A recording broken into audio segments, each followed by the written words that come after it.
Hello, everyone, and welcome to the first Data Hub Tech Talk of the semester. The University of Idaho Libraries Data Hub is a place for support with scripting, programming, GIS, data processing, all that stuff. And so we try to set up every semester a few talks in that vein. This week's talk is going to be more GIS related. One of our digital librarians, Andrew Weymouth, is going to be presenting on creating and snazzing up some of your GIS products with Google Earth animation. Andrew, do you have a preference? People want to ask questions, they interrupt you, they hold them till the end. No preference. Yeah, if you have a question, feel free to just drop it in the chat maybe, and then Norm will catch it, or I'll ask you again at the end. Either way works. Perfect. Then I guess we'll get started. Okay, great. Cool. So as Norm mentioned, I'm the Digital Initiatives Librarian at University of Idaho. I mainly focus on static web design to curate the institution's special collections and partner with faculty and students on fellowship projects. I work on improving archival workflows and developing open source sustainable tools to make digital collections more accurate and accessible. In the work I'll be discussing today, I also think a good deal about how to visualize data in ways that provide added context about our digital collections for patrons at the library and students in the university. The process I'll be discussing today has its origins in realizing a fundamental lack of understanding of a project I'd been working on for months at that point in time. After transcribing hours of oral history material, processing hundreds of research papers, and combing through metadata to create digital collections on a natural science digital archive, I began to recognize a critical gap. My inability to grasp the area of where all this research was conducted obscured both my understanding of the material and my connection to the people conducting that research. I also realized that if I was struggling with this understanding, patrons and researchers using this digital resource would likely also feel this disconnection. Be toggling through screens, but we'll also be looking at the tool itself here in just a little bit. So that project was, it's now published. It's called the Taylor Wilderness Research Station Collection. And it's about the Taylor Wilderness Research Station, which is in the central Idaho's Frank Church River of No Return Wilderness. And it's been a vital research hub since the university acquired it in 1970. It's accessible geographically only by plane or hiking, and it supports wildlife surveys, rangeland monitoring, and climatology amid over 2 million acres of protected wilderness. And a few years ago, the Center for Digital Inquiry and Learning, or CDIL, was contacted by station managers to digitize at-risk scientific papers and internal documents. In a separate project, CDIL fellowship recipient and PhD candidate Jack Creedle visited people involved in the station's management and maintenance to uncover often ignored social and experimental content behind scientific pursuit. The project was led by Associate Dean Devin Becker, and who envisioned the collection to combine these two resources. The goal was to provide access to all scientific research produced at the station, along with interpretive material to help visitors better understand its historic, human, and geographic context. The idea to map oral history recordings began during a meeting where I brought a list of locations mentioned in the interviews, and to identify these informal sites, I connected Google Earth to a monitor, and within minutes, Jack was guiding me through the 3D landscape, and there was a bit of a spark as we were kind of understanding the area in a more complete way. After discussing more complex programmatic solutions to link the recordings to geographic data, I decided to simplify the concept by creating a video animation that we'll be going over today. I selected the oral history excerpts that felt uniquely adept at providing this sense of like time and space, and how much time it takes to navigate that area on foot, as everyone needs to do in Taylor Wilderness. And so there's a couple of examples I can show you to give you an idea of what we'll be talking about today on learning. So the first is wildlife researcher Maurice Hornecker, who recounts a 4-day search for his colleague's dog named Little Red. And it's an emotional narrative that demonstrates how far one could venture in the area before needing to head back to base. The multi-day structure of the story allowed me to experiment with time of day functionalities that we'll be discussing. Another attribute that you can manipulate in Google Earth Studio to visualize the rising and setting of the sun over days, months, or years, depending on your project. This adds a dynamic lighting component to the finished visualization and a more nuanced understanding of the environment they were navigating. I'm not sure how my audio is going to go with this. Do I need to set it to anything? It's going to play out of your computer. Yes. I think it should be fine. I'm getting a feedback loop. Yeah. Should I set it to anything? If you, My audio's off. yeah. Excuse me, is this a live session? Yes. Oh. You're good. Yeah. Yeah, it's no problem. Let's see if we can quickly figure this out.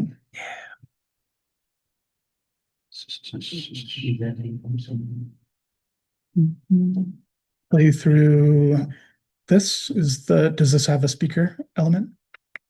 No, but Okay. that's perfect, actually. No, it's not. We'll see. Okay. Okay, it's just talking through an oral history, but you'll get a sense of it even if the audio's not completely coming through. Let us know in the chat, I guess.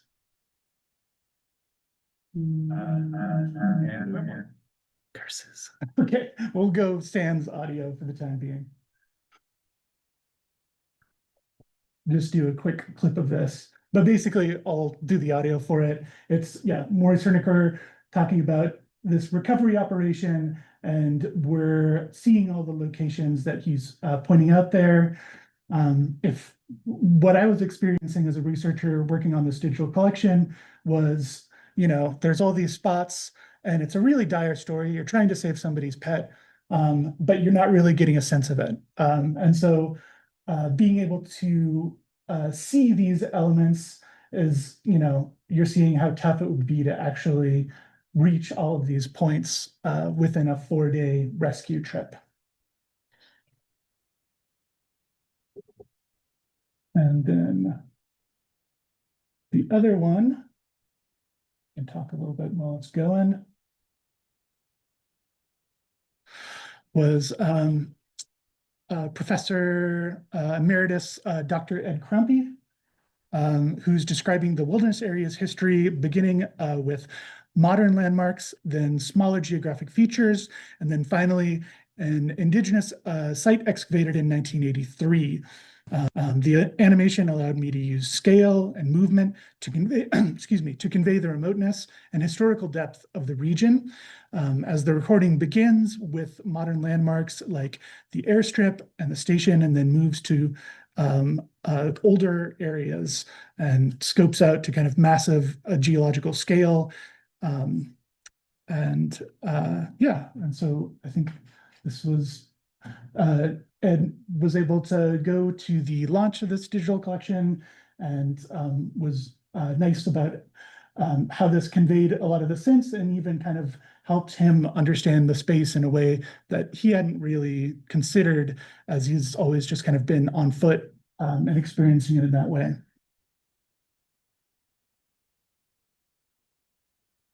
Great.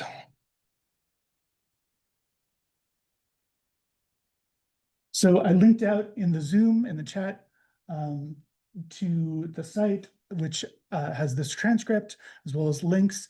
That's going to send you over to everything that you need to get set up. But getting started. We'll email you the link afterwards. Yes. Got you. So Google Earth Studio is a unique hybrid of geographic information science thinking applied to animation or visual effects workspaces.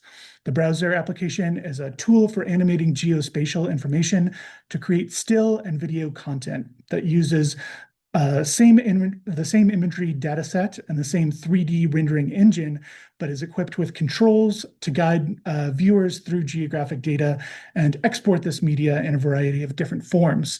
It's going to look pretty similar to Adobe Premiere and Adobe After Effects if you've had a chance to experiment with that, but we'll go through what that looks like.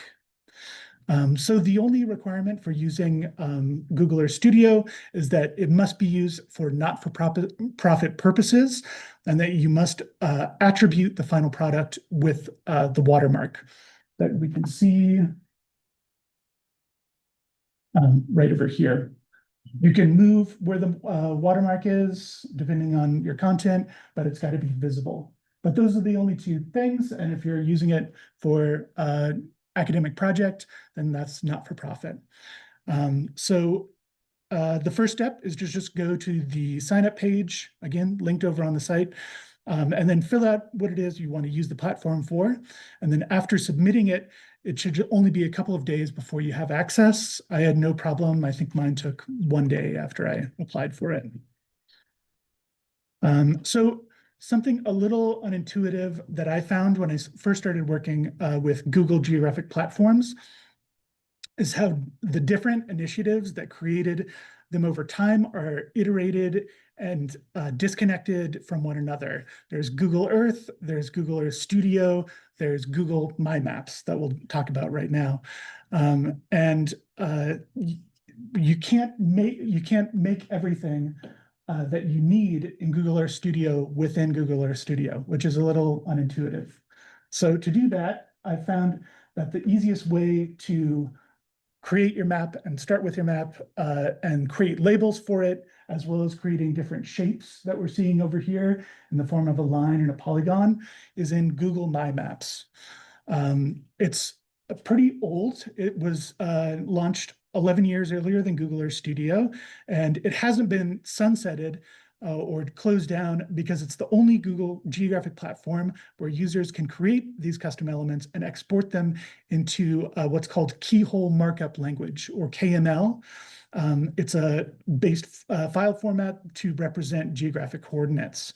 And you'll also see an option to export in KMZ, which is simply a zipped compressed version of KML. So if you have a working Google account, you'll be able to automatically sign in to Google My Maps, and all of your projects that you make on this will be saved into your folder that Google account is associated with. For this exercise, I thought it might be interesting to build this test around a map of mining locations north of Spokane from the Northwest Mining News magazine. It was just one other project that I was working on for digital collection stuff that's here on the right. So I just picked a handful of these mining towns in northern Washington, and that's what we're looking at. It's right here. Yeah, the easiest way to just get started over here is to just add in either your place name, or you can add in latitude, longitude, whatever works for you. And then it's gonna give you the option to, excuse me, to add to map, and you can just add them all that way. You can, once you've added them, you can customize using this guy right over here, style, edit, add image or video, which is not going to be carried over into Google Earth Studio, or erase right over here. So this is like a simple way that you can say, for this project, you can kind of represent things by these simple ones. For this one, what did I do exactly? I believe the ones in black are ghost towns. The ones in blue are still like functioning cities, and the ones in green are only mines. So you can figure out color coordinating systems that work for you for whatever project that you're working on. And so you can add these locations over here. If you need to make a bunch of edits to everything, sorry, I can kind of talk through that. Go to Open Data Table, that's over there. And you can make just a bunch of bulk edits. Over here, you can add in your county of where that's at. I took like the soil type by the most prominent soil type, and then whatever different qualifiers that are relevant to your project. And so once you have your locations, then we can start building our shapes in Google My Maps. To do that, you're just gonna open up draw a line, and you can either draw something that's open-ended, like this line, or in this case, you can draw as many points as you want, and then all you have to do is close it, and then you can form a polygon. And that's really good for if you're trying to like understand, in this case, you know, these are all mining areas over here, and so it might be interesting to figure out how big the distance is between them, and then kind of analyze everything inside of it. And let's see.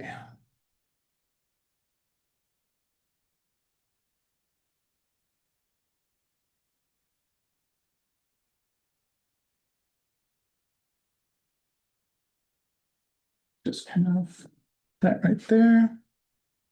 One word to the wise, I created all the points for mine, just doing this, as far as drawing and everything. But if you want to get like a really good, actually totally precise thing that's exactly on your node or your location, zoom in and you'll get like really good precise lines for everything.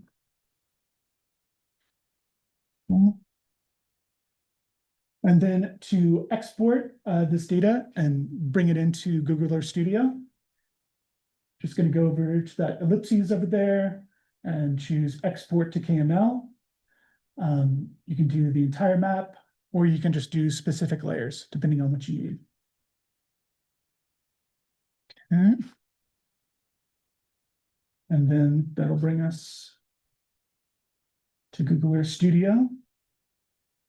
Once you've been approved for your account and you're good to go, then this is what the interface looks like. This is a little test site that we got right here to begin with. But so we will go to import and then overlay KML in order to bring the file that we just were looking at in, and this is how that looks. It's a keyframe oriented interface, and so that just means that you've got these points.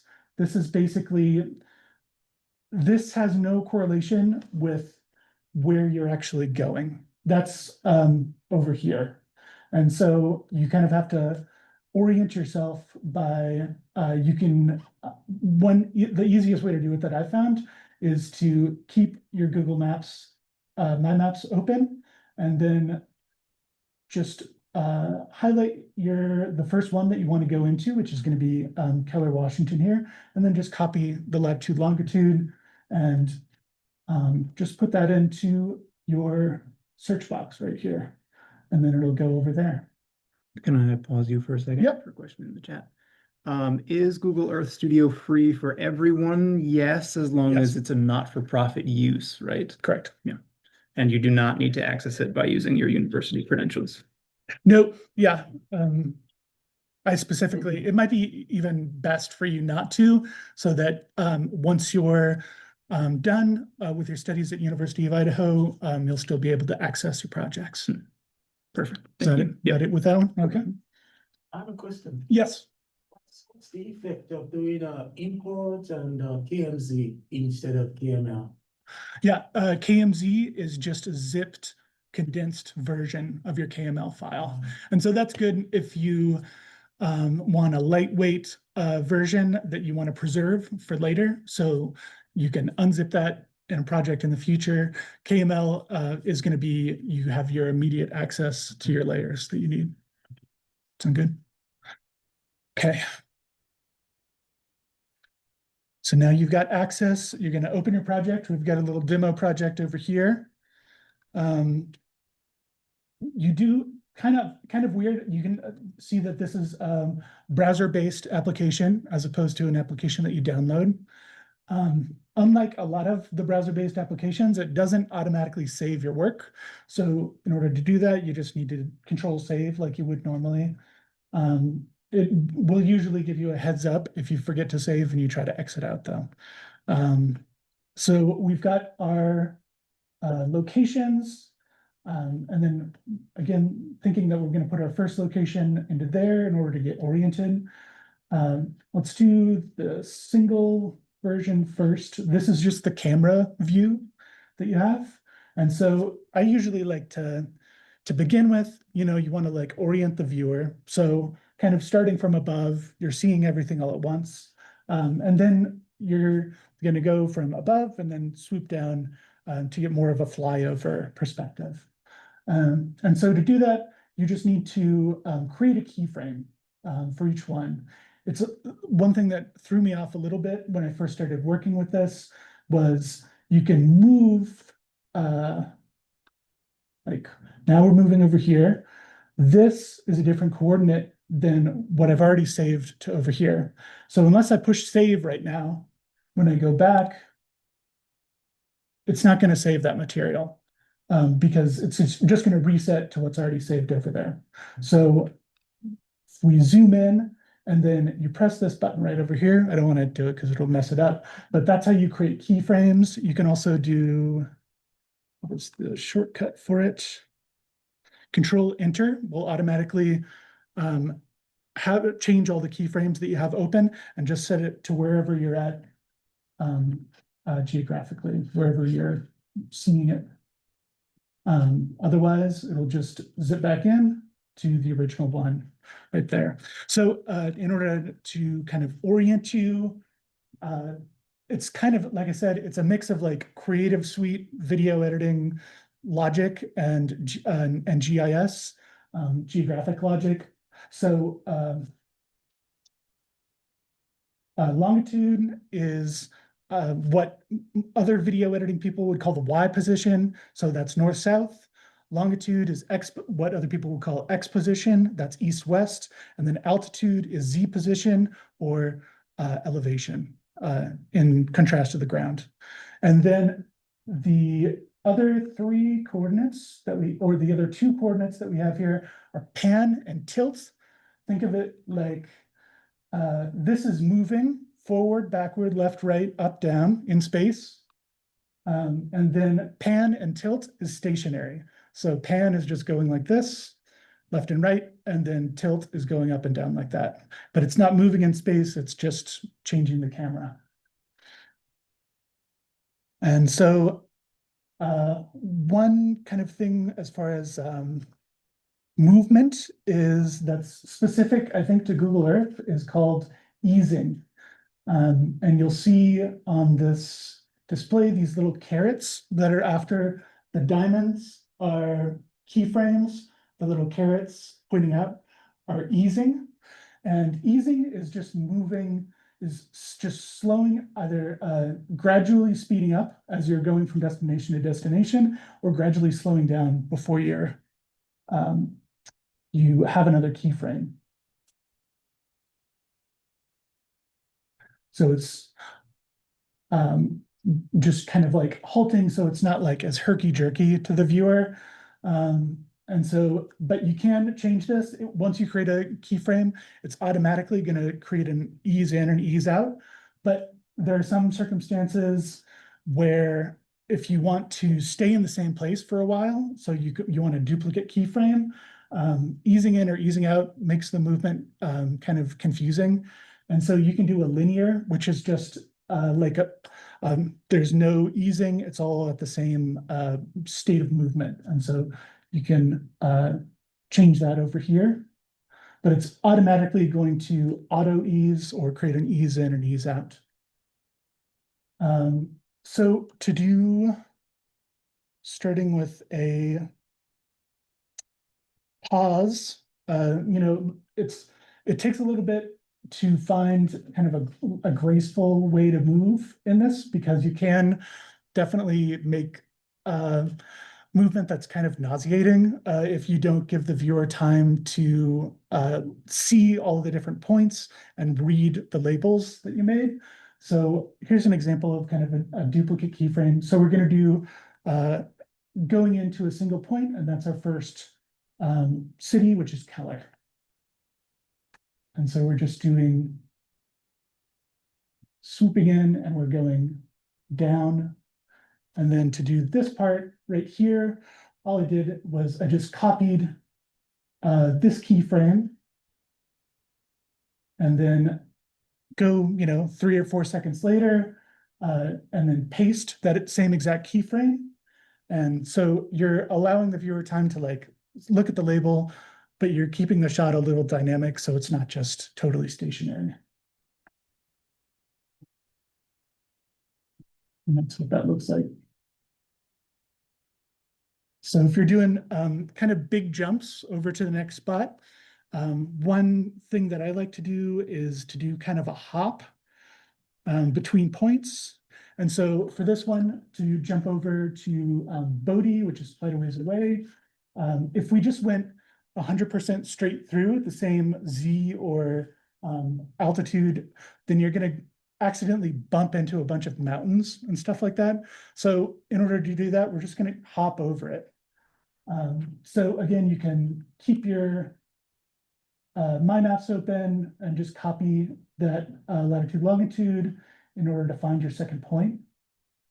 So that's there's when we're landing in Bodie, but we're doing a little, I'm adding this keyframe that's kind of in the middle of it.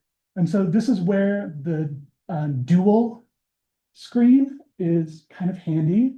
It's a little confusing at first, but just try to like hear me out as far as why it's helpful. Is that we can look peripherally, basically we're looking at our point at the side right now. So that way we can see our elevation. You can also look north-south. If you want to, camera is this view or whatever's best, but I find east is kind of helpful to be able to look at elevation at the same time. So we're adding in this middle keyframe here. And so Keller, then we're doing a big leap so that we're not running into any mountains, which is very disorienting, of course. And then we're dropping in to our second destination there. And then that's just basically how I build it up around, as far as like, if we want to go around the polygon now, you're creating, you're jumping from point to point and from whatever perspective you think is will work best. And then in order to make it not so choppy, and there's no like one-to-one way to do it, but just kind of experiment with erasing keyframes and seeing if everything's still legible, which will make it a smoother navigation. So here's what that looks like. Again, moving up and going around the polygon and seeing an overview. One note about the side view over here. This is our camera, and this is where we're facing, this box that's going outward there. So that's just the viewer's perspective. Another great thing about this area here is that you can, if it's not making sense, you can control things like this over here, or you can just drag these elements to change your perspective. So either way works. And if you do something that you don't want to save, as long as you don't push save, like we discussed, it'll just go back to how it was. So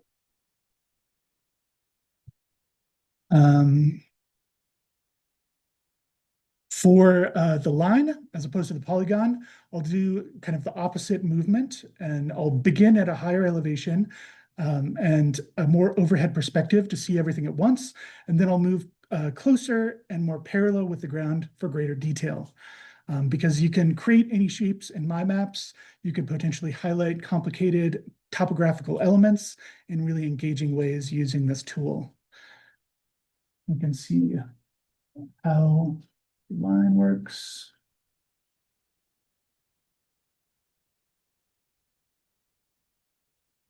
So starting and then gradually getting more parallel with the ground as we go.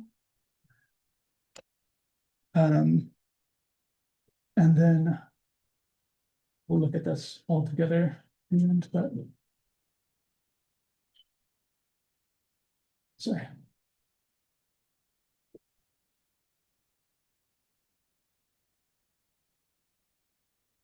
And of course, you can change the color of your lines and shapes and everything within Google My Maps to suit your needs, as well as the labels. The labels can say anything. They don't actually have to correspond with what locations you're using. Another thing that I kind of like to do is just go ahead and copy the keyframe over here at the beginning and mouse, and then just paste it in at the end and do kind of a one-to-one. So you're at the final destination on the line and then exiting out.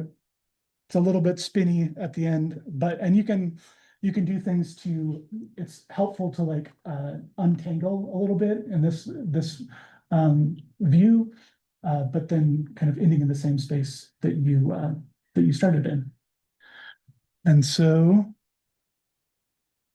that's the basic way to do everything. There's also some other attributes that I'll quickly introduce. They're kind of confusing. So I mentioned earlier that time is another thing that you can work with here. What's very funny about Google Earth Studio. Let's see where we are. Can I pause you again? Huh? Yeah, Go for it. Is it possible to get the line to follow a roadway? Yeah, absolutely.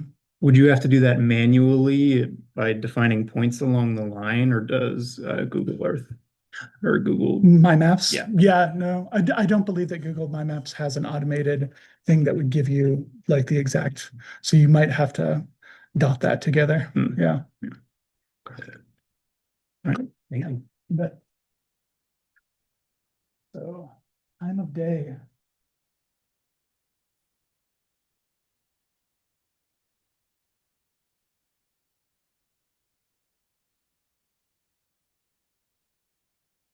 The confusing thing about time of day is that it is hard-coded to Greenwich Mean Time for some reason.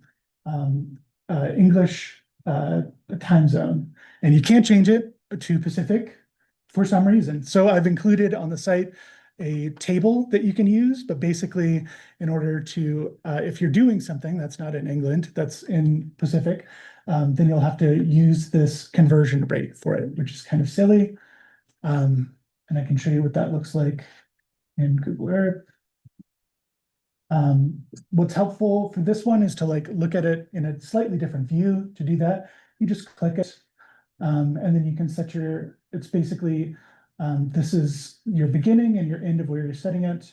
For this one, I have it set up like 7 a.m. to 6 p.m., a little bit at night. But like I mentioned, you set it up by date. So you could do, if you wanted to go over a period of weeks or years, you could do that if that was relevant. In the Morris Hernicker visualization that I did,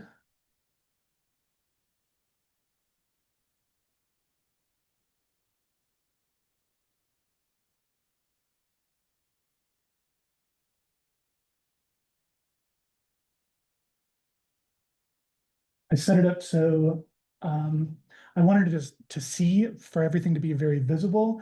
And I really only, I wanted the night period to go really quickly. And just kind of flash in and flash out.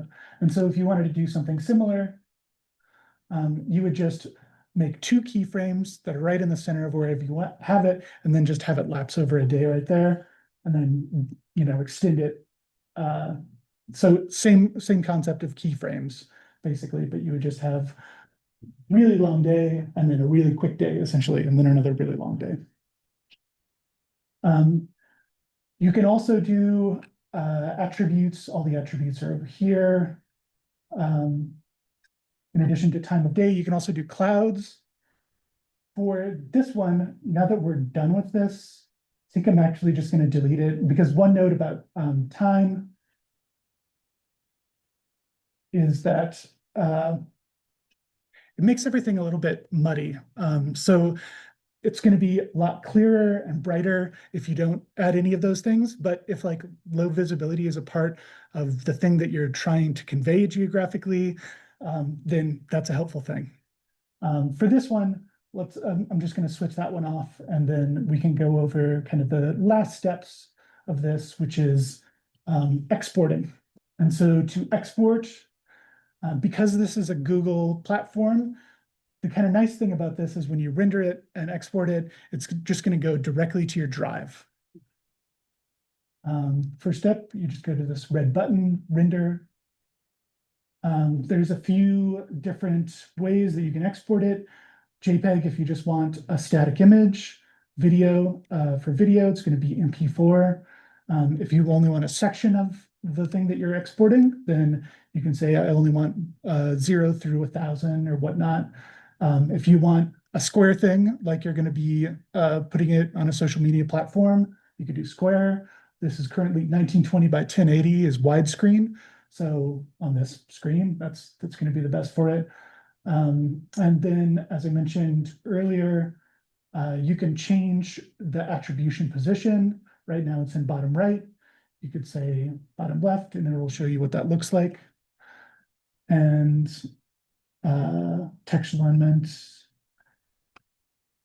You can also, if you know that you're going to be working with it in After Effects or Premiere, you can put it in this After Effects thing. After Effects works exactly like this as far as keyframes and XYZ coordinates. You can also change your map style. Right now we have it on its most cleanest. You can also do exploration and everything that's going to have like full political elements and all of your geographic elements, as well as exporting high or normal, depending on if you're in the draft process or it's your final draft. And then you're just going to submit that. Yeah, and then we can see what that looks like.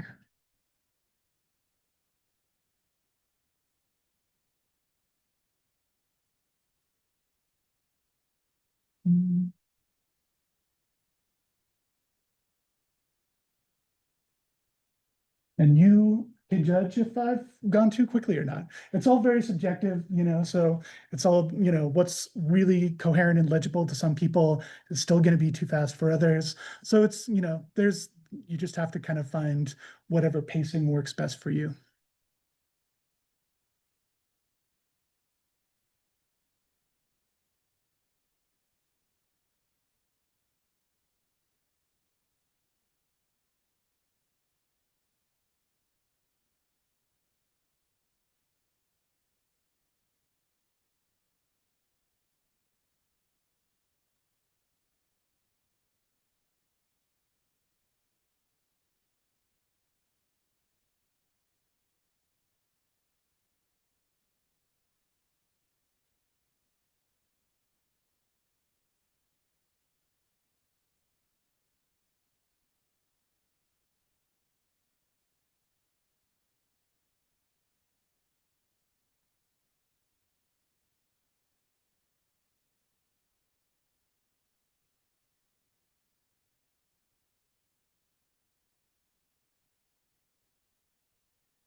Great.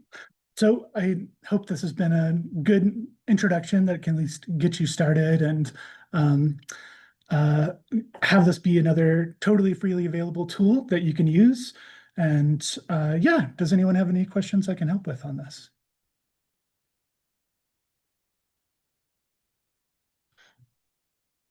Anyone in the chat? Mhm. All right.